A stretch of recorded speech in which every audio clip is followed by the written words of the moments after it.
Suspense. And the producer of radio's outstanding theater of thrills, William N. Robeson. Now the serpent was more subtle than any beast in the field. And the Lord God said unto the serpent, Because thou hast done this thing, thou art cursed, and upon thy belly thou shalt go all the days of thy life. And so it has been ever after. With us, the snake has always been the heavy. Let the ancient Aztec venerate the plumed serpent Quetzalcoatl. Let the Babylonian believe that the twined snakes on a staff represented fertility, wisdom, and healing. Let the early Roman display the caduceus as a symbol of peace and neutrality. We know better. With us, a garter snake can panic a picnic, but a bushmaster loose on an ocean liner. Snake-proof your doors and windows. Take a Milltown and listen as Jack Kelly stars in Martin Storm's great story, The Shipment of Mute Fate, a tale well calculated to keep you in Suspense.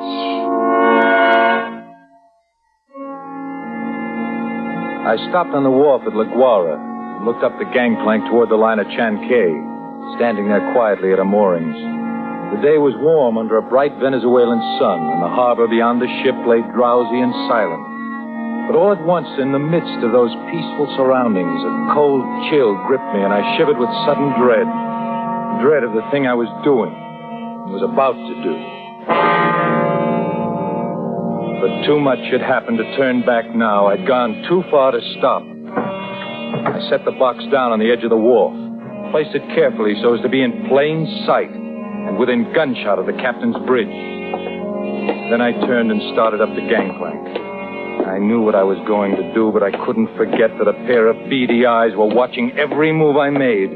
Eyes that never blinked and never closed, just watched and waited, and I... Oh, excuse me, sir. I didn't see you. Why, it's Mr. Warner. Hello, Mother Willis. How's the best-looking stewardess on the Seven Seas? Why, I'm fine, Mr. Warner. It is nice seeing you again. Hey, wait a minute. That's a fine greeting after 2 months. Well, I have a great deal to do aboard. Well, I don't believe a word of that. Sailing day's tomorrow. You're simply avoiding me, that's all. Oh, no, really, I'm not. And on the trip down from New York, you said I was your favorite passenger. And so you were. And now, if you'll excuse me... Here. What's that you're carrying in your apron? Oh, nothing. Just supplies. Supplies? Let's have a look. No, please. What? It's a cat. Well, it's Clara, Mr. Warner. Mr. Bowman said I had to leave her ashore, and I just couldn't. Now, who's Mr. Bowman? The new chief steward. He's English and fussy. Clara's been aboard with me for 2 years, and I just can't leave her here in a foreign country, especially with her condition so delicate and all. Huh? Oh, yes, I see. Well, I hope you get away with it. You won't tell anyone? Not a soul. As a matter of fact, if things don't work out right, we may both end up smuggling.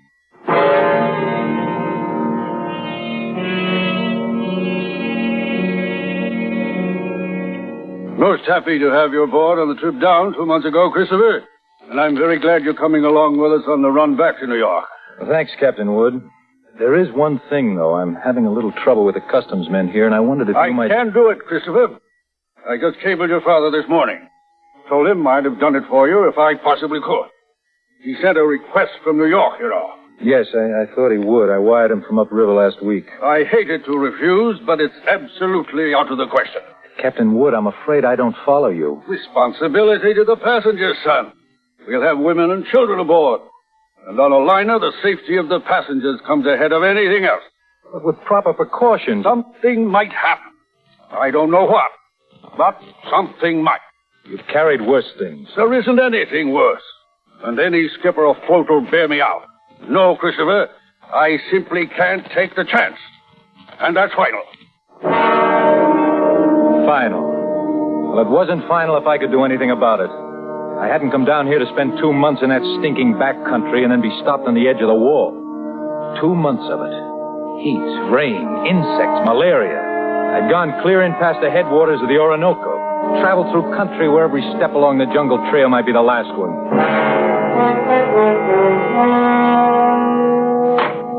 Morning, Captain Wood.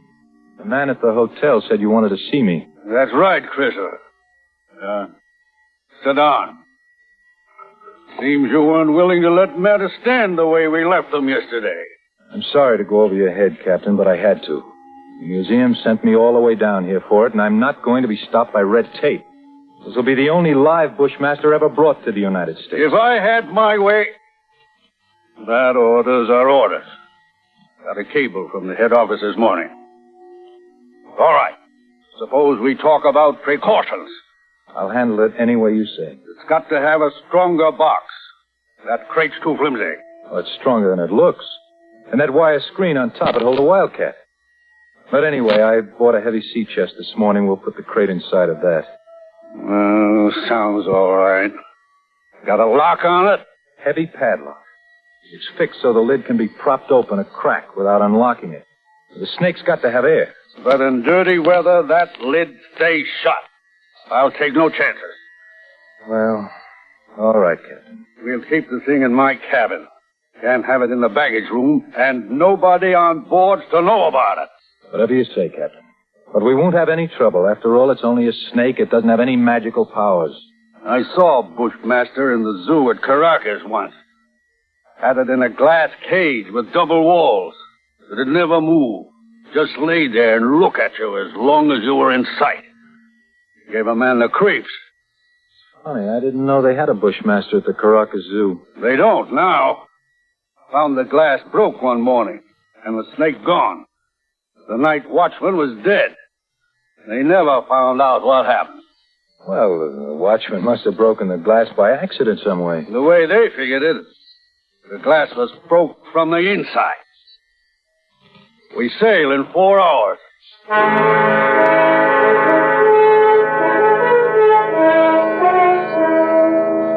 Into the Caribbean with perfect weather and a sea as smooth as an inland lake. The barometer dropped a little on the third day, but cleared up overnight and left nothing worse than a heavy swell. In spite of the calm seas and pleasant weather, I found myself feeling more and more often an ominous foreboding. I was developing an almost morbid fear of that snake. I stayed clear of the passengers pretty much, got the habit of dropping into Captain Wood's quarters several times a day. He kept the heavy box underneath his berth. I'd approach it quietly, shine my flashlight through the open crack. Never once could I catch that 12-foot devil asleep or even excited. He'd be lying there, half-coiled, his head raised a little, staring out of those beady black eyes, waiting. He'd still be like that when I'd turn away to leave. Maybe that's what bothered me, that horrible and constant watching and waiting. What in the name of heaven was he waiting for? Well, hello there, Mr. Warner. Oh, how are you, Mother Willis? Aye, but you and the captain spend an awful lot of time around this cabin. I'm beginning to think the two of you must have some guilty secret. Oh, no, nothing like that, Mother Willis. Now, I don't know about Captain Wood, but I certainly don't have any guilty secrets.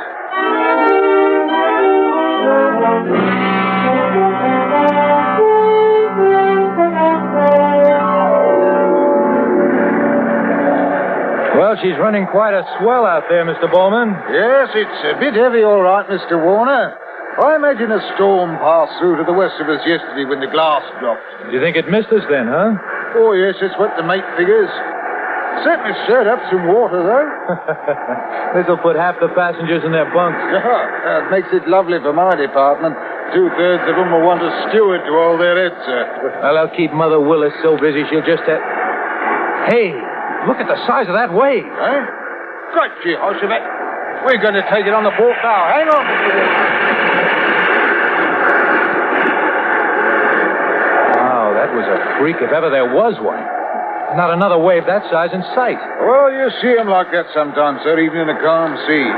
Well, I've got to get below, Mr. Warner. That water probably did some damage to the officer's deck. Yeah, I suppose it...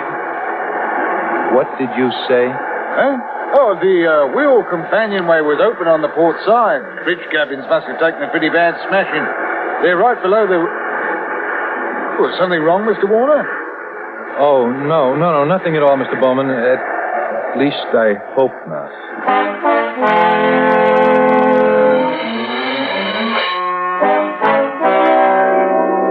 Of course, I knew it was only one chance in 1,000. But the chances of that freak wave are 1 in 1,000, too. I stumbled down the companionway and along the passage to the captain's cabin. Oh, Mr. Warner. Mother Willis. Isn't this cabin a mess?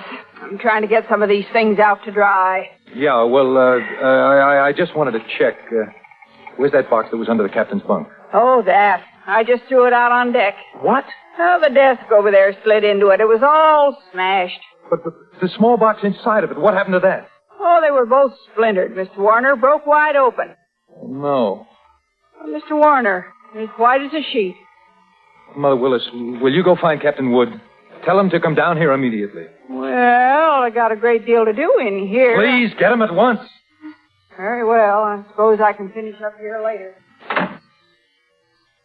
I pulled open the top drawer of the bureau beside me. Took out the captain's flashlight and a loaded pistol. Mother Willis had left the mop standing by the door. I put my foot on the head of it and snapped off the handle. Every move I made turned into slow motion. I could hear my own heart beating. Slowly, I started to search the cabin. Sodden heaps of clothing scattered around on the wet black floor. I punched at them one at a time, holding the gun cocked, the flashlight pointing along the stick. Nothing. I worked around the room, throwing the light into the dark corners, back of the desk, under the bunk. And wherever I turned, I could feel those cold and blinking eyes at my back, watching, waiting. Using the stick, I pushed open the closet door and threw the light inside. Carefully, I poked at the boxes and junk on the floor. The snake was not in the closet. Inch by inch, I covered the entire cabin, and only then a horrible realization began to dawn on me. Captain Wood. Mother Willis just told me. Well, Christopher, so it's happened. That's right. It's happened. I see you found the gun. We'd better start searching the cabin here. Captain Wood, I just finished searching it. Then, women, kids, and that thing loose on board. 1,000 places for it to hide. God help us, Christopher.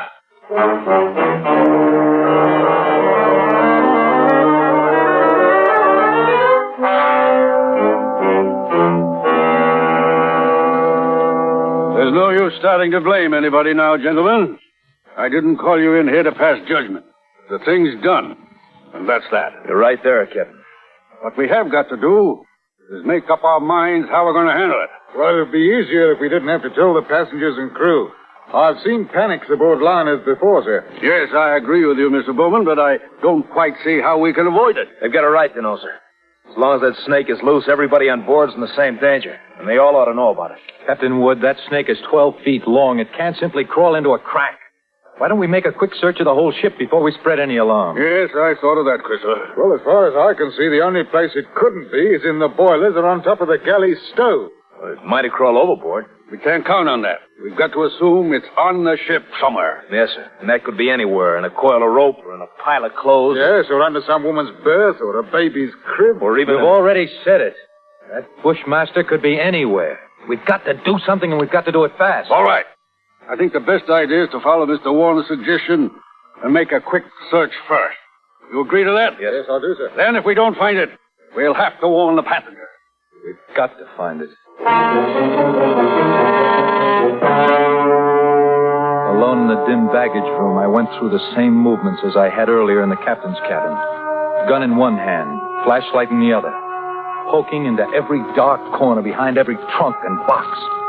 Since the baggage room was empty, I could keep the gun cocked and ready. The rest of those poor devils were having to do the same thing. Bare-handed. All over the ship, the search went on.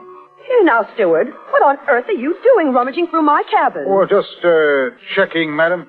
Well, I'm quite sure there's nothing in here that has to be checked. Oh, I'm sorry, madam. It's captain's orders. It'll only take a few minutes. Well, I never heard of such a thing. A passenger simply doesn't have any privacy at all. Well, I've traveled on a lot of different lines, but I've certainly never heard of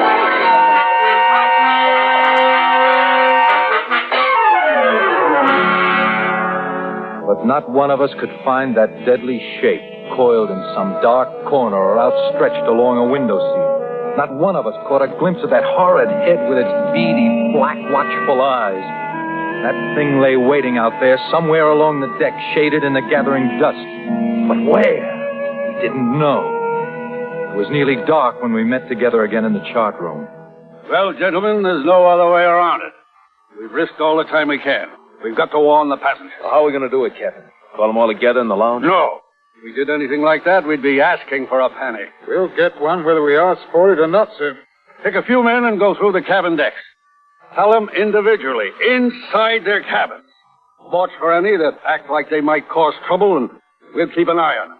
Handle the crew the same way. Yes, sir. As soon as you're finished, arm all the deck officers and start searching again. Our only chance of preventing a panic is to find that damnable snake. The second night passed and morning came around. A gray and rainy day that dragged by. And then night came down again, third night of the terror. Again, every light burned. The whole ship seethed in the throes of incipient revolt. Faced by a horror they'd never met on the sea before, crew and officers alike were on the verge of panic. Passengers huddled in a trance-like stupor, ready to scream at the slightest unknown sound. 7 bells, I made my way forward to the chart room and found Captain Wood bent over a desk. Oh. Hello, Christopher. Come on in and sit down. It's got to be somewhere, Captain. It's got to be. I don't know. You could search this ship for 6 months and never cover all the places aboard. If we can only hold out for 2 more days, we'll be in.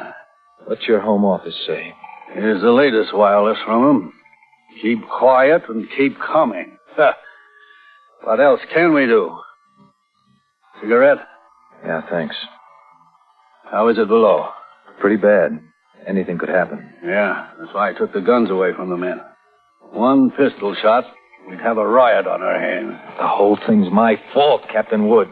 That's what I can't forget. Take it easy, lad. There was only some way I could pay for it myself, alone. No, I know how you feel. But it's no more your fault than mine. Or the man who asked you to bring that snake back alive. Nobody planned this. You'd better try to get a little sleep. Sleep? Mr. Bowman made some coffee down in the steward's galley a while ago. Go on down and get yourself a cup. Then rest for a couple of hours. Rest? I can't rest. Christopher, it's not going to help anything if you stumble through a hatch half asleep and break your neck. Go on and get some coffee. One way or another, we've got to hold out for 2 more days.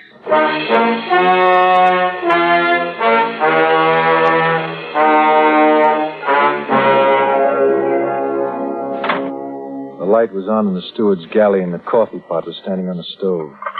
It was still warm, so I didn't bother to heat it.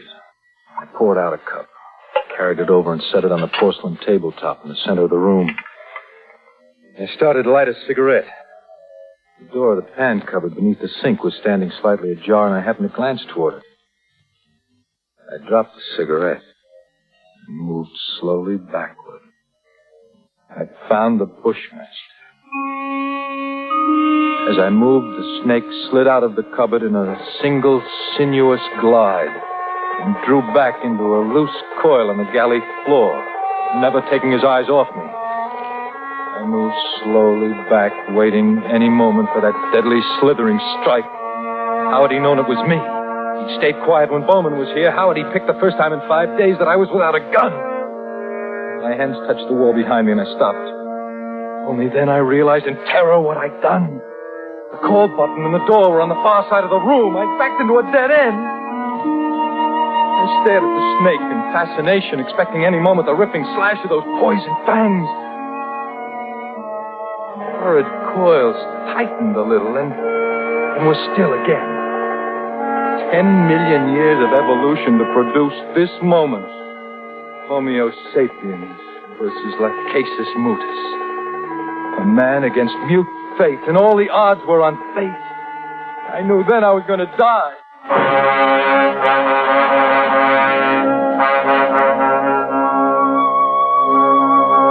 Feel the sweat run down between the wall and the palms of my hands, pressing against it. My skin crawled and twitched, and the pit of my stomach was as cold as ice. There was no sound but the rush of blood in my ears. The snake shifted again, growing into a tighter coil, always tighter. Why didn't the devil get it over with? Then for an instant, his head veered away. Something moved over by the stove. I didn't dare turn to look at it. Slowly, it moved into my line of vision. It was a cat. That scrawny cat that Mother Willis had sneaked aboard in La Guara. The back was arched and every hair stood on end.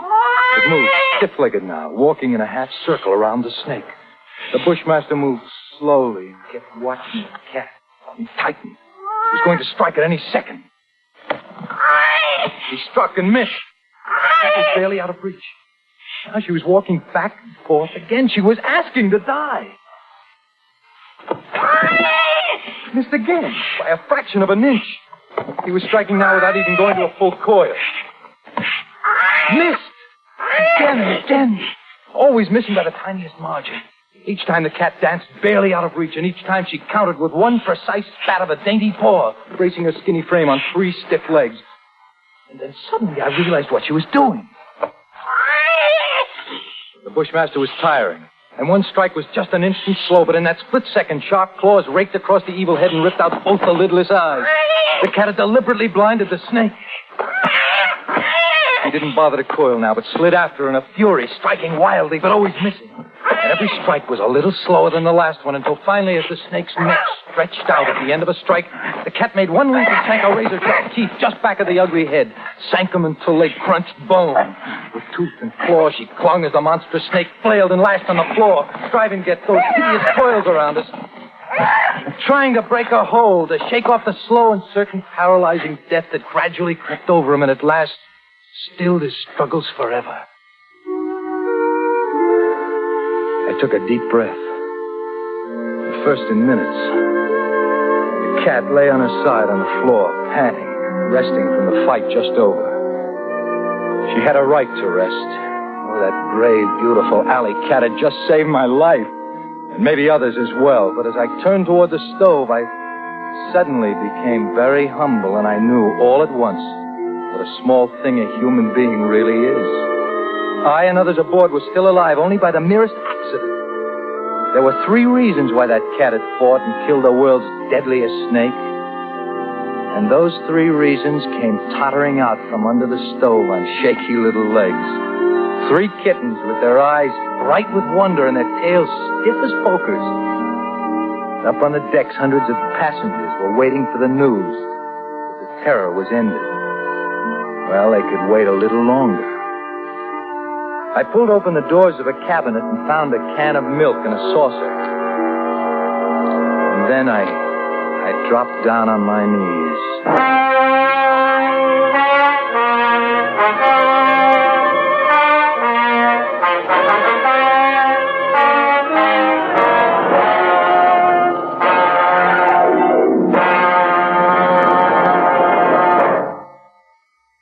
Suspense. In which Jack Kelly starred in A Shipment of Mute Fate.